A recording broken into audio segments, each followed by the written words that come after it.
If you had a chance to create a state ruled by you, would you do it?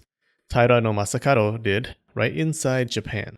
Up until this point, Masakado had been fighting a personal war, a war against his family, mainly his uncle Yoshikane, who died, and his cousin Sadamori, who hadn't died but was still a loser. The personal war was about to become national.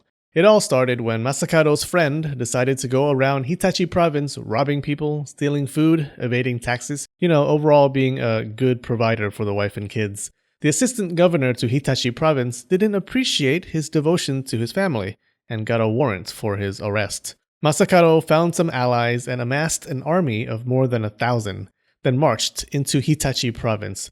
Masakado said he only wanted to fight the warrant and demand that the court let his friend off the hook.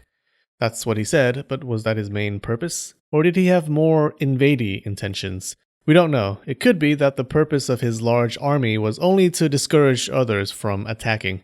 Cousin Sadamori was living in Hitachi province at the time and blocked Masakado's way with the government army 3 times bigger than his own. Then cousin Sadamori, the loser, proceeded to lose the battle. Masakado's men then seized the government headquarters of Hitachi province. His men went all mob crazy and robbed and burned the place and did what men did to women in war. They didn't touch the factory that made the Hitachi magic wand massager though. That's a national treasure. This was probably when Masakado said, oops, he just took over a government building and massacred government officials. There was no way he'd get invited to the emperor's poetry jams now. He became an enemy of the state. Now Masakado had a choice. He could turn himself in like a good citizen, or he could fuck shit up. He chose the latter. Thank gods, otherwise this would have been a short video. He regrouped his army and marched to the headquarters of nearby Shimotsuke province. Now, Shimotsuke province had an army and a governor. This governor was there to kick ass and chew bubblegum, and he was all out of the motivation to kick ass, so he just stood there chewing bubblegum as Masakado took over the provincial headquarters without resistance. He sent the government officials and their families back to the capital of Kyoto with some of his men as escorts. Those deported did not have a nice time of it. They cried as they walked the snowy road back to Kyoto. Women and children, used to the cozy indoor life, were forced to brave the difficulties of sunlight and dirt in their nails.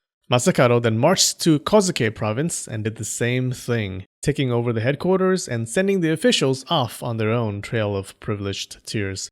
He probably expected the Japanese court to send an army after him, and thought controlling a bunch of provinces was his best way of winning. After this, governors of the nearby provinces got pissed off, prepared their armies, then abandoned their offices and ran back to the capital.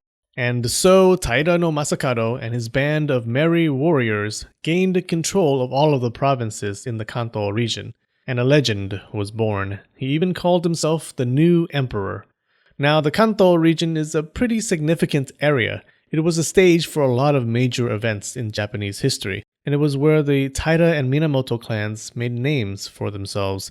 Masakado's rebellion gained a lot of support from the people of the Kanto. Many saw it as a war of the people against the government. At the time, the people of the Kanto felt oppressed and exploited. Why? Well, Japan was going through some big changes. Local lords began to hire warriors for protection and tax collection. And pretty soon, warrior gangs started popping up, saying, hey, choose us for your violence needs. Warriors liked to rally behind strong men. When the Taira clan came to the Kanto, they were rock stars because they came from royal blood. They descended from Emperor Kanmu, so they were able to win the hearts and horses of a lot of warriors. The Taira became so strong that they were able to collect taxes for the provincial government, and of course take a little off the top for themselves when no one was looking. The Kanto peasants and local landowners were being squeezed by taxes and felt exploited by the government. That's why when Masakado kicked out the governors and government officials, the people of the Kanto cheered him on. The irony was that Masakado didn't really want his rebellion to overthrow the Japanese state. Sure, he called himself the new emperor and explained it by saying he had royal blood, so dude was full of himself, but he always denied being treasonous. His goal was to make the Kanto a mini-state under his control, but it would have been a state subservient to the larger Japanese state, like a vassal state. The Japanese court and the emperor did not see it that way. They were furious. And the emperor, to show he was serious, the emperor immediately got down on his knees and prayed for Masakado's death. He told the monks at the big Buddhist temples to do the same. That'll show him. Just to make sure, though, they sent an army after him. The court also did something that they would do throughout the Heian period. They appointed some of Masakado's enemies with government offices and basically put out a wanted ad for his head, or a $5 order for you youngins. That's right, any freelance murderer or warlord with a good attitude and strong work ethic who killed Masakado would be rewarded land and government titles. The courts would use this little divide and conquer strategy over and over again.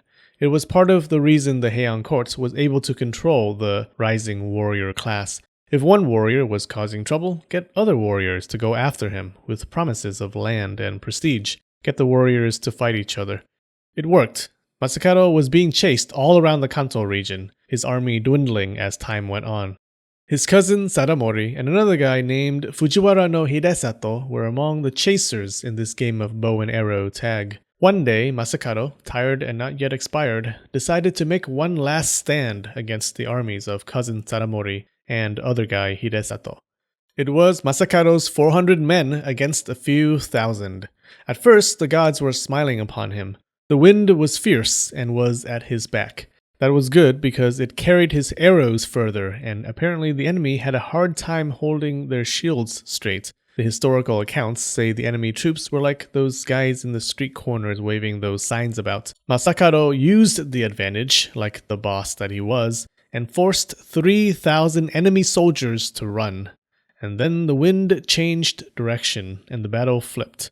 A small arrow ended Masakado's large ambitions, possibly an arrow from cousin Sadamori.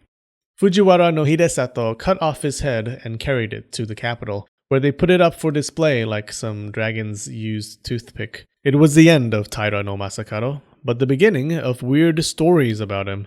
Rumors spread that his head didn't decompose, that it would call out in the night, that it flew from the capital of Kyoto to a small village that would someday become Edo, or modern-day Tokyo.